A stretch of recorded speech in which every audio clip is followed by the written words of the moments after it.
ایمان سے دین وجود میں آتا ہے۔ دین کے دو حصے ہیں، ایک عبادات ہے جس میں نماز سب سے اہم ہے، پھیری پہ ہو گھر پہ ہو نماز نہ چھوڑو۔ رمضان کے روزے ہیں، اللہ پھر رزق زیادہ دے دے، حج کرو، زکوٰۃ دو، لیکن عبادات بڑی محدود ہیں اور اس میں کثرت اللہ نے مطالبہ بھی نہیں کیا، بلکہ اللہ تعالیٰ نے اس میں اعتدال ہی کو پسند فرمایا ہے۔ اللہ تعالیٰ نے ہمارے نبی لمبی لمبی نمازیں پڑھتے تھے تو اللہ تعالیٰ نے روک دیا کہ ما انزلنا علیک القرآن لتشقی، میرے نبی میں نے تمہیں قرآن اس لیے نہیں دیا کہ تو لمبی لمبی نمازیں پڑھ کے تھکتا رہے، درمیانہ چل۔ اللہ کے نبی نے تبلیغ میں زیادہ زور دکھایا تو اللہ نے اس پر بھی کہا فلا تذهب نفسك علیہم حسرات، اتنا غم نہ کیا کر کے تو خود ہی ہلاک ہو جائے، مت نہیں، ایسا نہ کر۔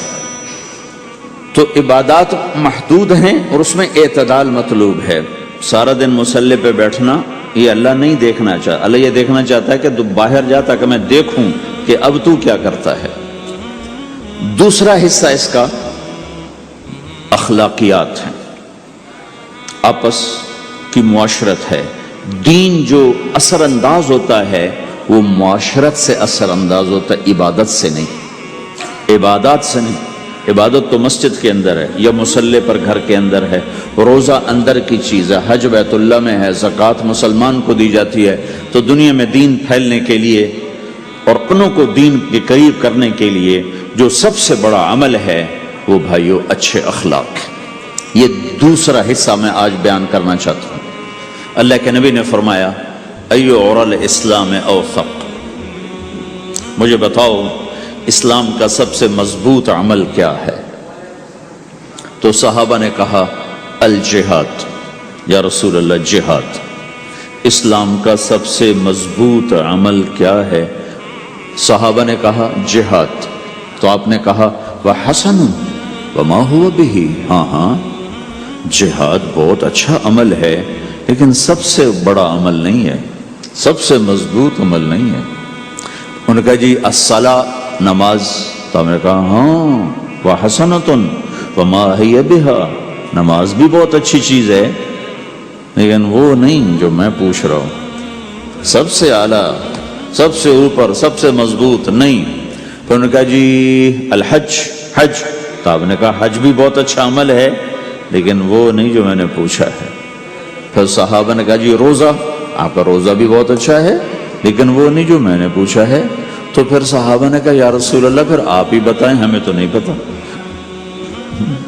تو ہمارے نبی عبادات سے اوپر لا رہے ہیں، اپنے ساتھیوں کو عبادات پہ قائم کر دیا۔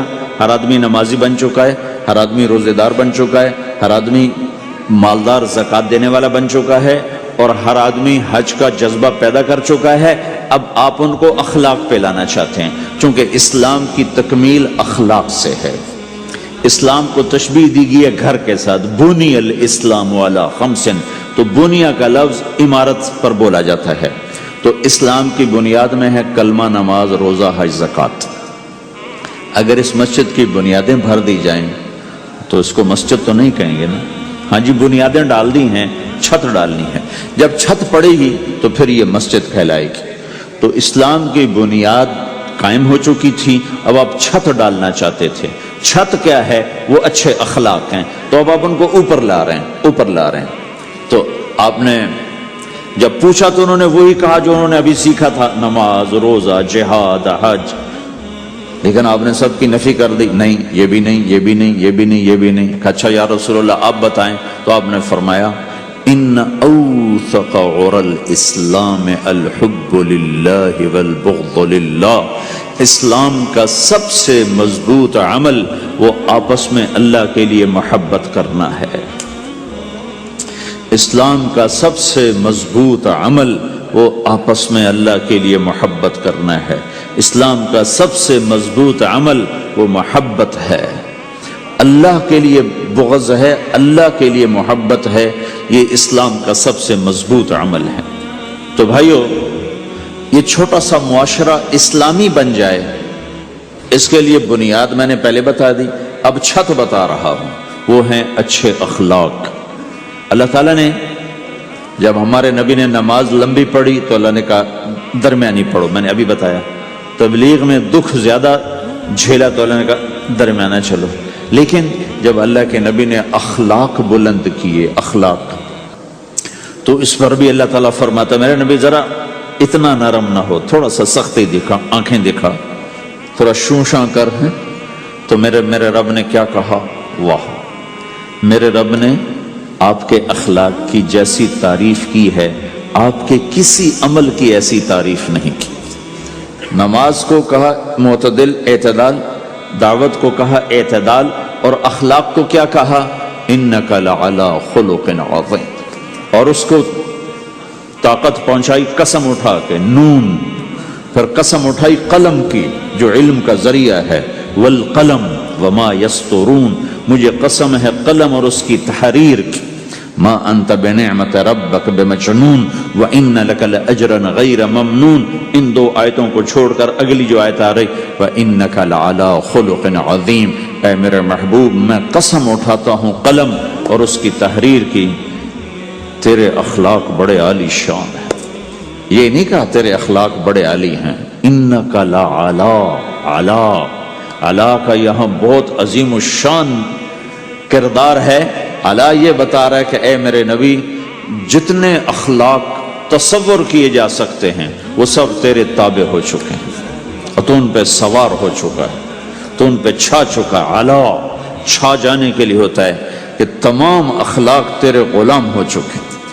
ایک دفعہ آپ نے فرمایا اچھے اخلاق 360 قسم ہیں، 360 قسم، 360 صفات کا مجموعہ اچھے اخلاق.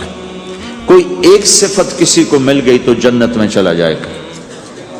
تو ابو بکر رضی اللہ عنہ سامنے بیٹھے تھے، کہنے لگے یا رسول اللہ افی منہا شیء، ان 360 میں کوئی میرے اندر بھی کچھ ہے؟ تو آپ نے کہا تیرے اندر سارے کا سارا، کوئی کمی کوئی نہیں، پورے. یہ آپ نے اور کسی کو نہیں کہا، صرف آپ نے یہ ابو بکر سے فرمایا کہ ابو بکر تیرے اندر پورے اخلاق 360.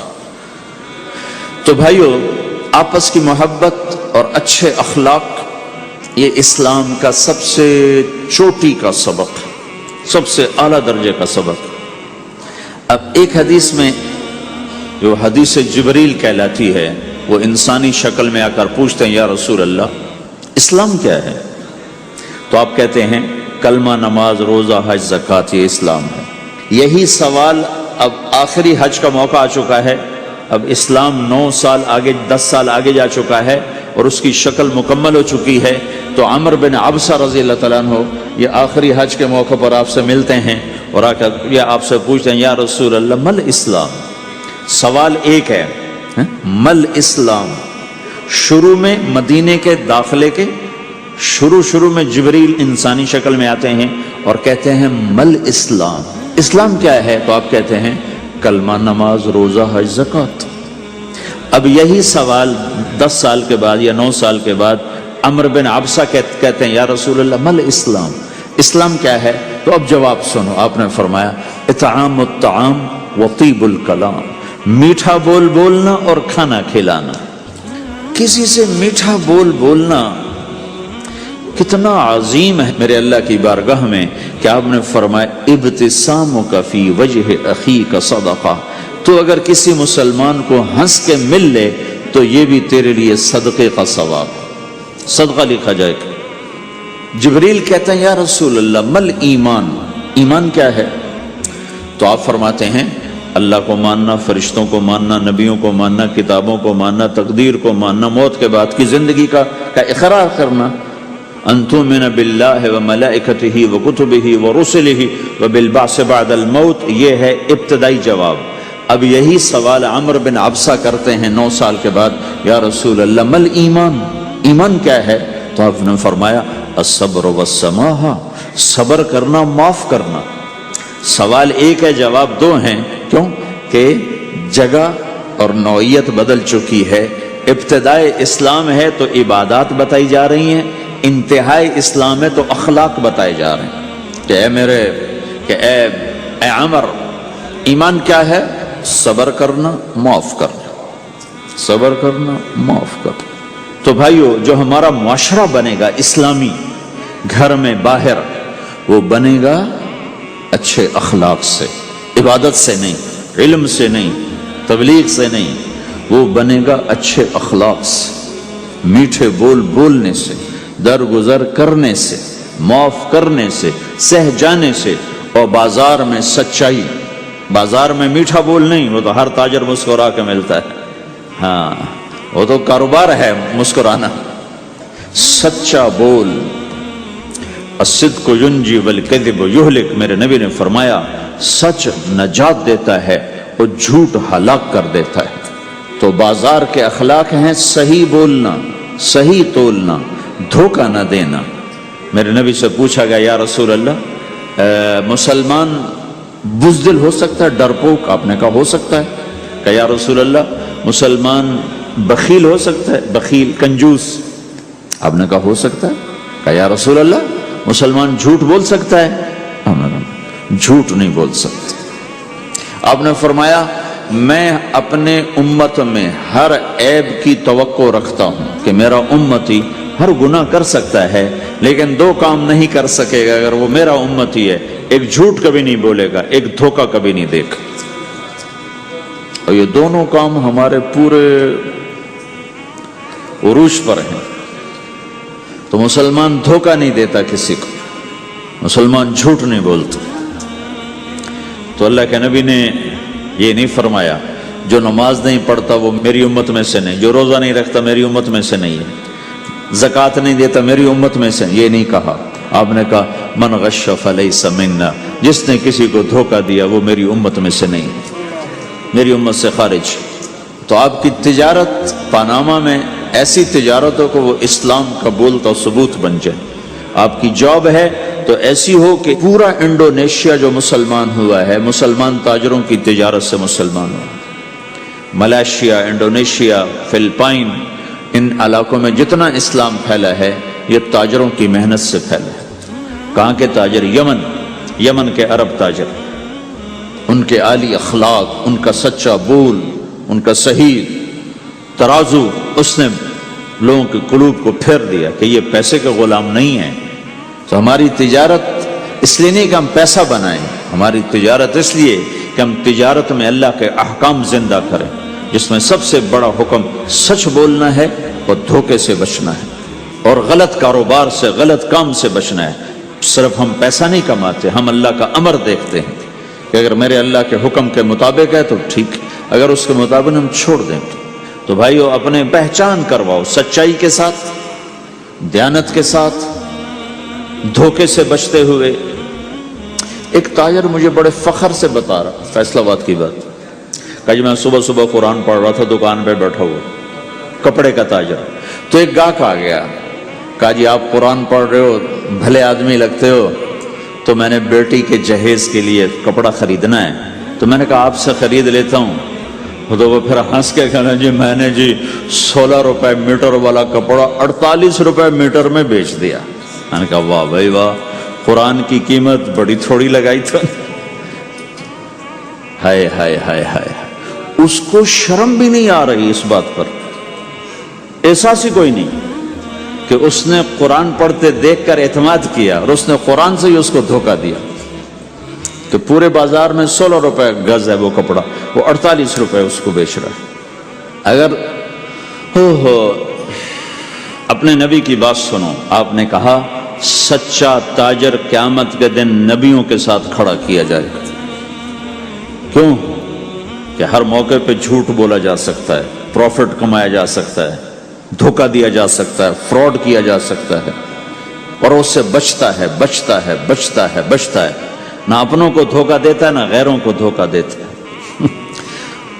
جب انگریز کا دور تھا، دلی میں ایک جیب کترا تھا، جیب کاٹنے والا، تو وہ یہ سکھایا کرتا تھا لڑکوں کو، پھر ان کو بھیجتا تھا، تو اس کا ایک چیلا شام کو صرف 2 روپے لے کر آیا، 2 روپے لے کر۔ تو اس نے کہا بے وقوف، آج سارا دن کی کمائی 2 روپے؟ کہ استاد آج بہت بڑا مال مارا تھا، لیکن میں نے دیکھا تو وہ ایک گورا تھا، انگریز تھا، تو مجھے خیال آیا اگر قیامت کا دن عیسیٰ علیہ السلام نے میرے نبی کو گلہ دے دیا کہ تیرے امتی نے میرے امتی کی جیب کاٹی تھی، تو میں اپنے نبی کو کیا جواب دوں گا؟ تو میں نے جا کر اس کو واپس کر دیا، ابھی اپنے کے کھسکا کے لایا ہوں 2 روپے۔ پچھلے زمانے کے تو چور بھی ایسے خوددار ہوتے تھے، اب تو نمازی ایسے غیرت کہاں پھینک کے آ گئے ہیں، ماتھے پہ محراب ہوتا ہے اور دھوکے میں سب سے اول ہوتا ہے۔ تو ہمارا اسلام صرف اس مسجد کی 4 دیواری میں نہیں ہے، ہمارا اسلام تو بارش کے قطروں کی طرح پھیلا ہوا ہے، آسمان کی بلندی ہے، آسمان کی وسعت ہے، جیسے اس سے زیادہ ہمارے دین کی وسعت ہے۔ تو آپ کسی دفتر میں ہو یا اپنے کاروبار میں ہو تو اس میں بھی اللہ کے نبی نے آپ کو طریقہ بتایا ہے۔ بازار کے اخلاق ہیں مسکرانا نہیں، بازار کے اخلاق ہیں سچ بولنا، صحیح دینا، صحیح تولنا، صحیح سودے کا عیب بتانا۔ عبد الرحمن بن عوف رضی اللہ تعالیٰ عنہ پہلے 10 صحابہ میں آتے ہیں، پہلے 10 صحابہ۔ آپ نے کہا ابو بکر جنتی، عمر جنتی، عثمان جنتی، علی جنتی، طلحہ جنتی، زبیر جنتی، سعد جنتی، عبد الرحمن جنتی، ابو عبیدہ جنتی، سعید بن زید جنتی، اس میں ایک عبد الرحمن۔ جب ان کا انتقال ہوا تو انہوں نے 3 ارب 10 کروڑ 20 لاکھ دینار چھوڑے ترکہ۔ ہمیں تو بڑا بیوقوف بنایا گیا ہے، کاغذ کو کرنسی بنا کے دے دے۔ کاغذ، کرنسی تو سونا ہوتا ہے جی، کرنسی تو سونے اور چاندی کو کہتے ہیں، کاغذ کے ٹکڑے کو تو کرنسی نہیں کہتے۔ اور اب کرنسی بھی لے کر وہ کارڈ پکڑا دیے، جیب بھی خالی، اب کرنسی بھی کاغذ بھی کوئی نہیں، خالی کارڈ۔ اس کو کیا کہتے ہیں کارڈ کو؟ Credit card, credit card. وہ ساری دنیا کو بیوقوف بنائے ہوئے، یا تو کاغذ پکڑائے ہوئے ہیں یا کارڈ کاغذ بھی اب واپس لے لیا، اب کارڈ پکڑا دیا۔ اور عبد الرحمن بن عوف نے جو پیسے چھوڑے وہ کاغذ نہیں تھے۔ کاغذ کی کیا حیثیت؟ پاکستان میں روز چھپ رہے ہیں، کاغذ کی کیا حیثیت؟ 3 ارب 10 کروڑ 20 لاکھ دینار سونے کے، اور ایک سکہ دینار اس وقت 4.5 ماشے کا ہوتا تھا۔ اب اس کو ملٹیپلائی کرو اور پورا پاناما خرید لیں اس پیسوں سے۔ اور وہ ٹاپ لسٹ کے 10 صحابہ میں سے ایک۔ وہ فرماتے تھے میری تجارت کا یہ اصول رہا کہ میں نے کبھی ادھار نہیں خریدا، نہ کبھی ادھار بیچا، نہ کبھی ادھار خریدا۔ جو خریدے بھی ادھار اور بیچے بھی ادھار، اسے نیند کہاں آئی؟ دینے والے دیتے نہیں، لینے والے سر پہ کھڑے ہوتے، انہیں نہ بیوی اچھی لگتی نہ بچے اچھے لگتے، وہ گھر میں بیٹھ کے بھی گھر میں نہیں ہوتے۔ تو آپ نے فرمایا نہ میں نے کبھی ادھار خریدا نہ کبھی ادھار بیچا، نقد خریدا نقد بیچا۔ دوسرا میرا اصول یہ رہا کہ میں نے کبھی سٹاک نہیں کیا، جب مجھے پروفٹ ملا میں نے فوراً بیچ دیا، انتظار نہیں کیا 1 ہفتے بعد بیچوں گا ریٹ بڑھ جائے گا۔ جس دن مجھے پروفٹ ملا 1 پیسہ بھی ملا تو میں نے فوراً بیچ دیا۔ تیسرا اصول یہ تھا کہ میرے سودے میں کوئی کمی یا عیب ہوتا تو میں اسے چھپاتا نہیں تھا، ظاہر کرتا تھا، اس میں یہ کمی ہے بھائی، لینا تو لے لو، نہیں لینا تو چھوڑو۔ ہماری تو تجارت بھی جنت کا راستہ ہے۔ مدینے کے لوگ ذمہ دارا کرتے تھے، مکہ کے لوگ تجارت کرتے تھے، ان کی زراعت اور تجارت دین کے پھیلنے کا ذریعہ بن گئی۔ عبد الرحمن بن عوف رضی اللہ عنہ کا مال اللہ کے دین کے کام آیا، عثمان رضی اللہ عنہ کا مال اللہ کے دین کے کام آیا۔ جنگ تبوک میں 10,000 آدمیوں کا سامان حضرت عثمان اکیلے نے دیا۔ 30,000 کا لشکر تھا تو 1/3 10,000 کا سارا سامان عثمان رضی اللہ عنہ نے اپنے گھر سے دیا۔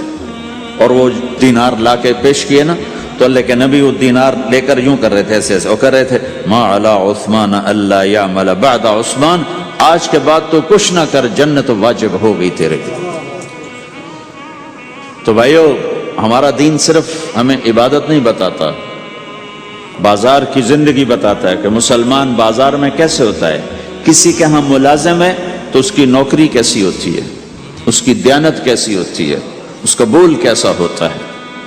وہ پیسے پہ قربان نہیں ہوتا، وہ پیسے کو ایمان پہ قربان کرتا ہے. تو آپ کی تجارت بھی دین کے پھیلنے کا ذریعہ بنے گی. آہا، صرف نماز سے گناہ معاف نہیں ہوتے. مسلم شریف کی روایت ہے، من امسا کالن بعمل یدہ امسا مغفورا لہ، جو صبح سے شام تک روزی کماتے کماتے حلال حلال حلال حلال، جھوٹ والی نہیں، کھوٹ والی نہیں، خیانت والی نہیں، حرام چیز نہیں. حرام چیز کا بیچنا بھی حرام ہے، خریدنا بھی حرام ہے، اس کا پروفٹ بھی حرام ہے. جس گھر میں حرام پیسہ جائے گا وہاں سکھ کبھی نہیں آئے گا.